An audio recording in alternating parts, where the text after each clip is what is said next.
Bismillahirrahmanirrahim. Assalamualaikum warahmatullahi wabarakatuh. Bismillahirrahmanirrahim. Wassalatu wassalamu ala sayyidina Rasulillah wa ala alihi wasahbihi wa wala asyhadu an la ilaha illallah wa asyhadu anna Muhammadan abduhu wa rasuluh. Allahumma shalli ala sayyidina Muhammad wa ala ali sayyidina Muhammad. Rabbi shrah li sadri wa yassir li amri wa hlul 'uqdatam min lisani yafqahu qawli, amma ba'du.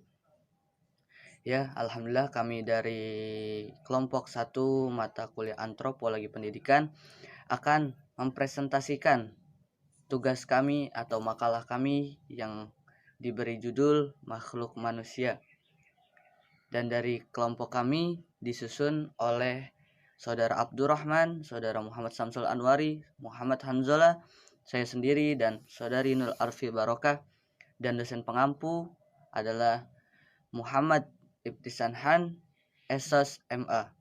Dan materi yang insya Allah yang akan kami sampaikan adalah makhluk manusia di antara makhluk yang lain, evolusi ciri-ciri biologis, evolusi primata dan manusia, aneka ragam manusia, dan organ manusia. Dan materi pertama yang akan disampaikan oleh Saudara Abdurrahman, waktu dan tempat dipersilakan. Bismillahirrahmanirrahim. Assalamualaikum warahmatullahi wabarakatuh. Alhamdulillahi rabbil alamin, wa bihi nasta'in wa ala umuri dunya waddin. Wassalatu wassalamu ala rasulillahil amin, nabiyyuna wa sayyiduna wa habibuna Muhammadin sallallahu alaihi wasallam, amma ba'du. Kepada teman-teman yang dirahmati oleh Allah dan Pak dosen yang kami hormati, pada kali ini insyaallah kami dari kelompok 1 akan menyampaikan pembahasan dengan tema makhluk manusia. Langsung saja kami masuk kepada pembahasan. A. Makhluk manusia di antara makhluk lain. Dipandang dari sudut biologi, manusia hanya merupakan satu jenis makhluk di antara lebih dari 1 juta makhluk hidup lain yang pernah dan masih menduduki alam dunia. Pada pertengahan abad ke-19, Charles Darwin mengumumkan tentang teori proses evolusi biologi. Dalam jangka waktu beratus-ratus juta tahun lamanya, timbul dan berkembang makhluk-makhluk dengan organisme yang semakin kompleks. Dalam waktu terakhir telah berkembang atau berevolusi makhluk seperti kera dan manusia. Dalam proses evolusi biologi, banyak makhluk hidup sederhana yang hilang atau punah dari muka bumi. Namun ada juga bentuk-bentuk makhluk baru yang bercabang dari makhluk hidup. Bentuk-bentuk lama itu menjadi sekian banyak sehingga jumlah jenis makhluk hidup yang sekarang menduduki bumi mendekati angka 1 juta. Untuk mengetahui ragam jenis makhluk hidup yang ada di muka bumi, para ahli biologi telah membuat satu sistem klasifikasi semua makhluk hidup yang mendapat tempat sewajarnya berdasarkan morfologi dan organismenya. Sama halnya dengan beribu-ribu makhluk hidup lain, manusia juga menyusui keturunannya, dan berdasarkan ciri itulah manusia dikelaskan bersama makhluk-makhluk lain, yaitu kelas binatang menyusui atau mamalia. Dalam kelas mamalia terdapat satu subgolongan atau suku, yakni primata. Dalam suku ini semua kera dari terbesar sampai terkecil digolongkan dengan manusia. Namun tentu saja pandangan tersebut salah jika dilihat dari perspektif Islam. Dalam pandangan Islam, manusia diciptakan menurut gambar Allah. Keberadaan Allah sebagai contoh untuk keberadaan manusia sebagai hamba yang berakal. Berlainan dengan makhluk lainnya, hanya manusia saja yang diciptakan menurut gambar Allah. Dengan demikian, penciptaan manusia oleh Allah dapat disimpulkan, walaupun manusia merupakan makhluk utama, manusia bukanlah ilahi, melainkan makhluk ciptaan dan sebagai manusia berdiri di pihak-pihak makhluk lain. B. Evolusi ciri-ciri biologis. 1. Sumber ciri-ciri organisme fisik. Dalam evolusi, ciri-ciri bentuk makhluk baru timbul sebagai proses pengembangan dari bentuk-bentuk makhluk hidup yang lebih tua. Dalam proses tersebut, ciri biologis baru berwujud pada organisme suatu makhluk tertentu, menyebabkan terjadinya bentuk yang agak berbeda dari organisme induk yang lama. Terus berubah dan perbedaan bentuk tersebut semakin besar. Menurut para ahli biologi, termasuk di dalam gen, organisme dari seluruh makhluk di dunia tidak hanya makhluk satu sel saja, tetapi juga kera dan manusia yang jumlah selnya mencapai 1 triliun dan berbeda menurut fungsi dan tugasnya masing-masing dalam organ. Sebenarnya, para ahli biologis belum lama berselang mengembangkan alat untuk mengobservasi dan meneliti gen manusia, yaitu mikroskop elektron yang memiliki daya membesarkan hingga 2 juta kali kemampuan mata manusia. Pada waktu konsepsi, apabila sel sperma berpadu dengan sel telur, maka akan terjadi suatu sel buah atau zigot. Seluruh tubuh organisme baru akan timbul dari zigot tadi, dengan sebuah proses yang disebut mitosis. Tiap-tiap kromosom akan membelah menjadi 2 sel baru. Melalui proses yang sama, 2 buah sel baru tersebut akan menjadi 4, 8 hingga seterusnya sampai jumlahnya mencapai triliunan yang merupakan bahan suatu organisme lengkap. Proses mitosis bagi semua sel sama saja, kecuali pada sel-sel gamet atau sel-sel kelamin, sel sperma pada laki-laki dan sel telur pada perempuan. Di sini, sel-sel baru tidak timbul karena pemisahan dari 46 kromosom menjadi 2 golongan A dan B yang masing-masing terdiri dari 23 kromosom dan masuk ke dalam 2 sel kelamin yang berbeda. Saat ini merupakan saat yang sangat penting karena di sini banyak gen yang membentuk sebagai berbagai ciri tertentu dari organisme yang akan masuk sel kelamin A atau B. Semuanya terjadi secara kebetulan belaka. Jadi dengan demikian, dari ciri-ciri ayah dan ibu yang kebetulan dibawa oleh sel-sel kelamin tadi, tidak semua akan tampak dalam organisme baru, tetapi hanya ciri-ciri pada gen yang dominan saja yang akan tampak, sedangkan pada ciri-ciri gen yang tidak kuat. Dengan demikian, anggapan populer yang mengatakan bahwa kalau rambut keriting dari ayah bercampur dengan rambut kejur dari ibu, maka anak akan mendapatkan rambut setengah kejur dan setengah keriting adalah salah sama sekali. Anggapan populer itu disebabkan karena orang awam yang tidak mengetahui proses penurunan ciri-ciri organisme mengira bahwa ciri-ciri itu diturunkan melalui darah dan bahwa 2 macam ciri yang berbeda dari ayah dan juga ibu akan tercampur melalui darah itu. Anggapan bahwa ciri-ciri tubuh tidak diturunkan melalui darah, tetapi melalui saluran lain, sebenarnya telah lebih seabad lamanya diajukan oleh seorang pendeta asal Austria bernama Gregor Mendel. Ia mengobservasi bahwa proses menurunkan ciri-ciri organisme adalah kenyataan alam. Kesimpulannya, yang merupakan suatu teori tentang proses menurunkan ciri-ciri organisme itu diterbitkan dalam beberapa karangan sekitar tahun 1865. Teori Mendel mengenai itu sekarang sudah cukup terkenal.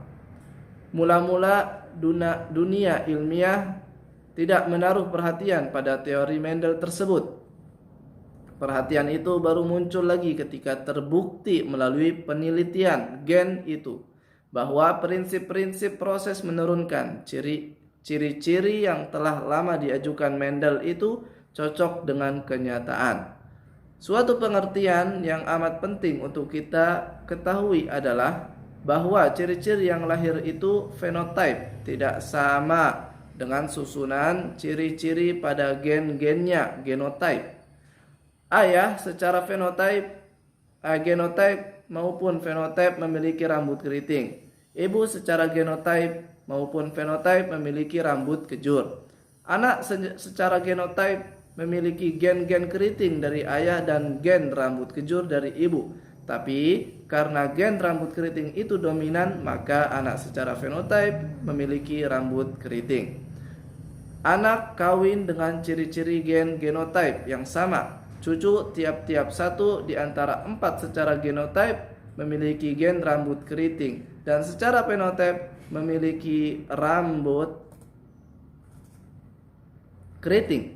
Tiap-tiap 2 di antara 4 secara genotype mempunyai gen rambut untuk keriting, dan juga gen rambut kejur, dan secara fenotype memiliki gen untuk rambut kejur, dan secara fenotype mempunyai rambut kejur pula.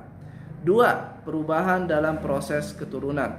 Dari uraian di atas terbukti bahwa suatu ciri yang berasal dari suatu nenek moyang laki-laki atau perempuan tidak dapat pernah dicampuri, tetapi selalu tetap dapat tersimpan dalam gen yang diturunkan atau disebarkan kepada berpuluh-puluh generasi, bahkan beratus-ratus generasi berikutnya.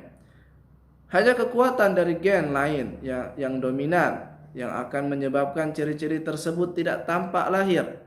Tentu timbul pertanyaan, apakah sebenarnya sumber kekuatan yang menyebabkan proses percabangan, timbulnya ciri-ciri baru dan terjadinya organisme-organisme baru itu apabila gen dari nenek moyang masih tetap tersimpan? Percabangan itu terjadi karena beberapa evolusi yang menurut analisis para ahli biologi dapat dibagi ke dalam 3 golongan. A. Proses mutasi. B. Proses seleksi dan adaptasi. C. Proses kehilangan gen secara kebetulan. Mutasi merupakan suatu proses yang berasal dari dalam organisme. Suatu genyang telah lama diturunkan dari generasi ke generasi beribu-ribu tahun lamanya. Saat terbentuk pada zigot yang baru dapat berubah sedikit sifatnya. Pada zigot yang baru dapat berubah sedikit sifatnya. Akibatnya, individu yang baru dari zigot tadi akan mendapat suatu ciri tubuh baru yang tidak ada pada nenek moyangnya. Proses seleksi dan adaptasi adalah suatu proses evolusi yang berasal dari alam sekitar. Menurut para ahli sekarang, banyak ciri baru yang terjadi karena mutasi pada kelompok-kelompok manusia yang lebih cocok dengan alam sekitar yang sering berubah-ubah.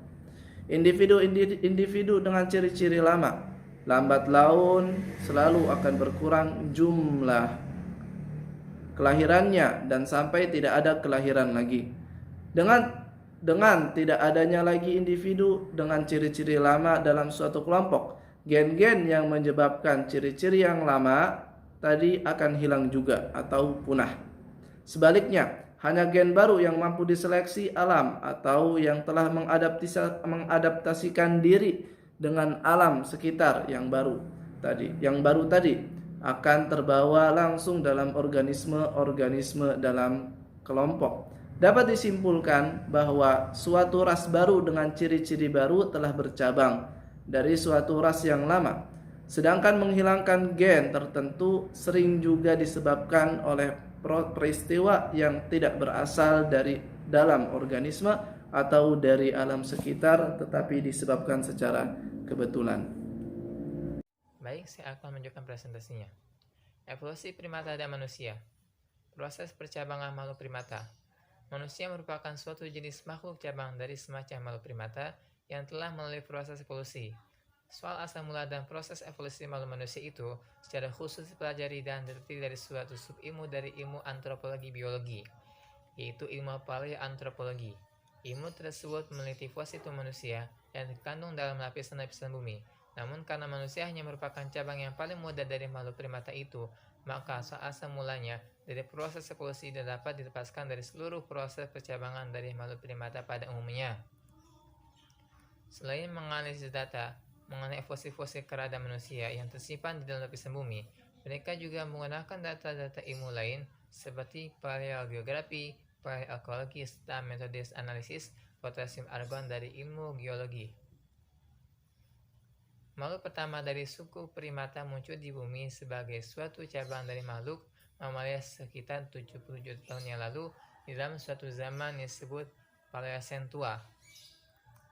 Cabang kedua yang tiba adalah orang utan, yaitu muncul pada permulaan kala Miosen, kira-kira 20 juta tahun yang lalu. Cabang yang ketiga adalah sejenis makhluk hidup yang diyakini sebagai nenek moyang dari manusia. Percabangan ini kira-kira 10 juta tahun yang lalu pada bagian terakhir kala Miosen. Cabang keempat adalah cabang-cabang kera pengoid yang lain, yaitu gorila dan simpanse, terjadi kira-kira 12 juta tahun yang lalu pada akhir kala Miosen. Makhluk primata pendahulu manusia. Kira-kira seabad yang lalu, para ahli biologi dan paleoantropologi masih mengira bahwa asal-usul nenek moyang manusia itu dapat dipecahkan apabila dapat ditemukan sejenis makhluk hidup yang merupakan penghubung antara keberadaan manusia dan dalam silsilah hidup. Jadi yang harus dilakukan oleh para ahli pada saat itu adalah mencari makhluk penghubung yang hilang dalam silsilah perkembangan makhluk hidup di bumi. Sekarang, dengan kemajuan di bidang ilmu paleoantropologi dan geologi, konsepsi para ahli mengenai missing link sudah berubah.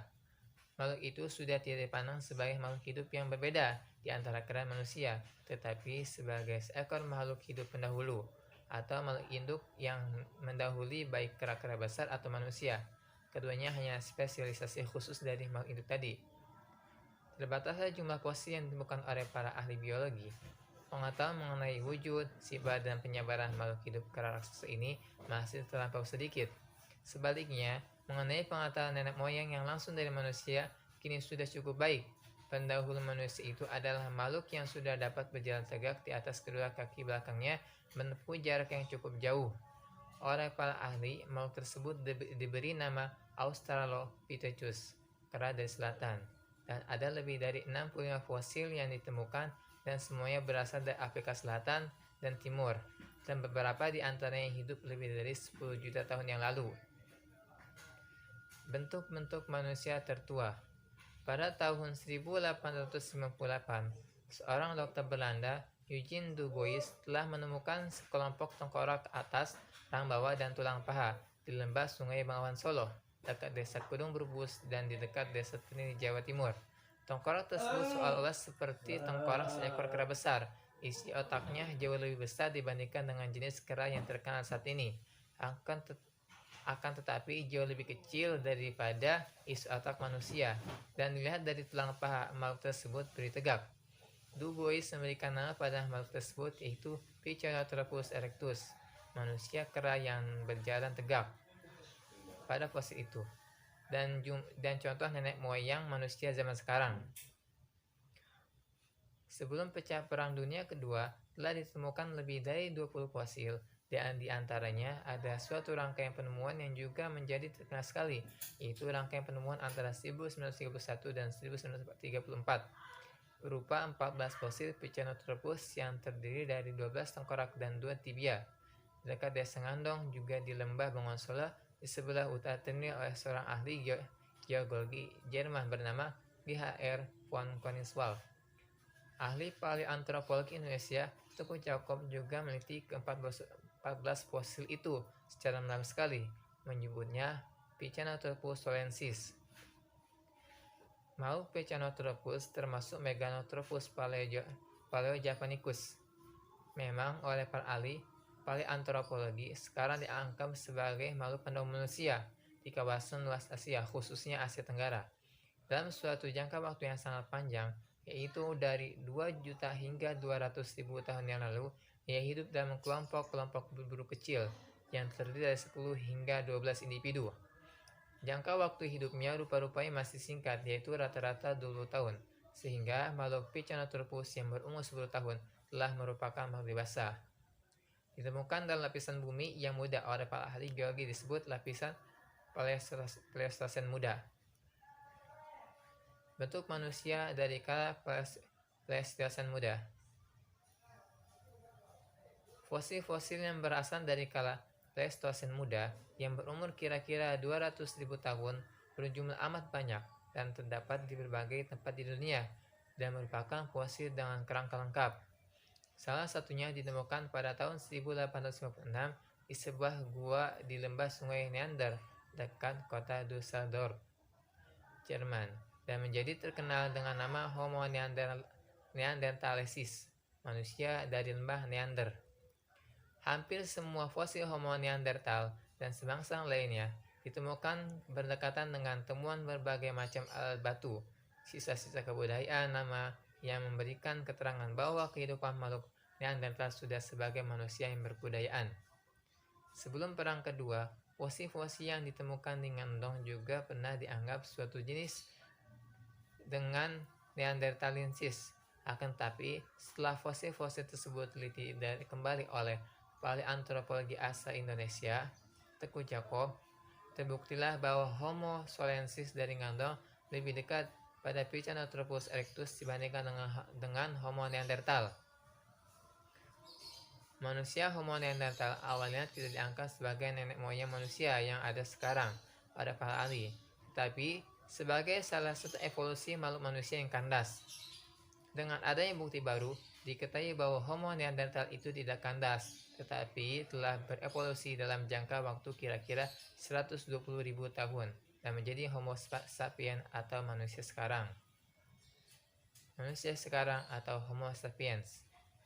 Mulai zaman setelah itu, yaitu zaman Holocene, semua penemuan fosil manusia ditemukan bersama bekas-bekas kebudayaan dan menunjukkan perbedaan keempat ras pokok yang pada saat itu menduduki muka bumi, yaitu ras Australid yang hampir kandas dan sisanya masih bisa ditemui di bendawan Australia.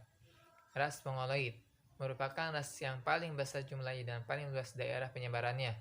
Ras Kaukasoid yang kini tersebar di Eropa, Afrika sebelah utara, Gunung Sahara di atas barat daya, di Australia dan benua Amerika sebelah utara dan selatan. Ras Negroid yang kini menduduki benua Afrika, selatan Gunung Sahara. Aneka ragam manusia. Salah paham mengenai konsep ras. Makhluk manusia yang hidup dalam berbagai macam lingkungan hidup merupakan berbagai ciri-ciri fisik yang tampak nyata. Ciri lahir seperti warna kulit, warna dan bentuk rambut, bentuk serta bagian-bagian wajah dan sebagainya menyebabkan timbulnya pengertian ras atau golongan manusia yang berdasarkan ciri fisik secara umum.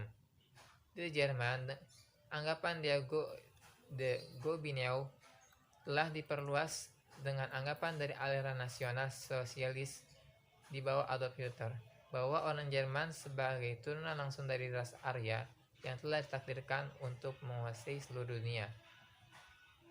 Metode untuk mengklasifikasikan aneka ras manusia.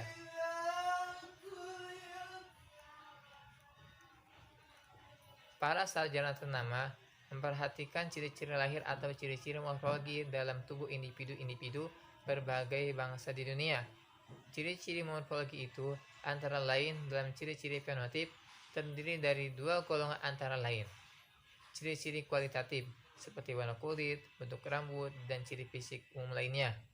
Ciri-ciri kuantitatif seperti berat badan, ukuran badan, indeks cephalikus, dan lainnya.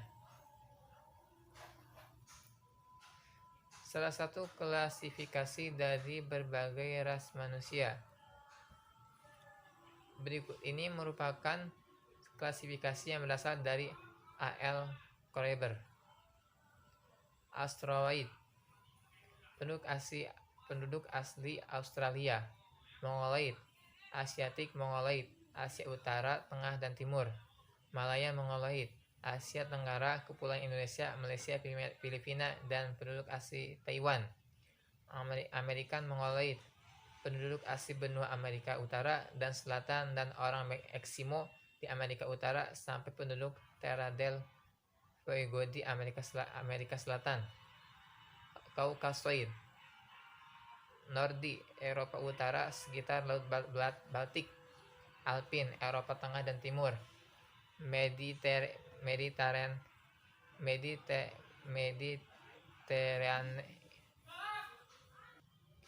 Mediterranean, penduduk sekitar Laut Tengah, Afrika Utara, Armenia, Arab, dan Iran.